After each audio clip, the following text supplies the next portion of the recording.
Hello mga Mima! Welcome to my mini vlog. Another unboxing na naman tayo ng items na in-order ko online. Excited na talaga akong buksan ito kasi isa to sa mga collection ko na gustong gusto kong magkaroon. In-order ko siya kasi nag-sale siya talaga. Ang taas talaga ng binaba ng presyo niya. Kaya sabi ko, ay go na ako talaga. O orderin ko na talaga to. So, ito na po. Nakikita nyo kung anong in-order ko. So, isa pong crown. So, dagdag na naman siya sa aking collection. Yes, nagko-collect ako ng mga crown para sa mga ball gown ko.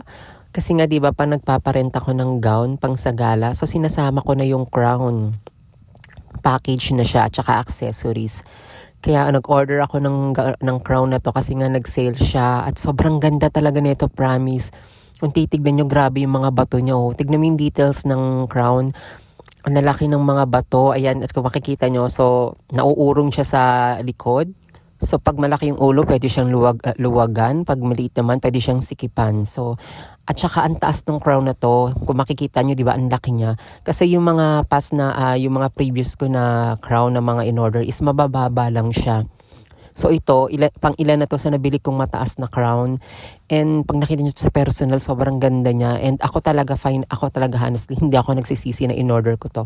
Kasi sobrang ganda talaga niya. Yung details ng crown, grabe, napakaganda. Ang laki ng mga bato, ang daming mga stone, ang ganda talaga niya. Sobrang ganda. And that's all lang po. See you po sa aking mga next video. Maraming salamat po sa pag-watch ng aking mga reels. Bye-bye!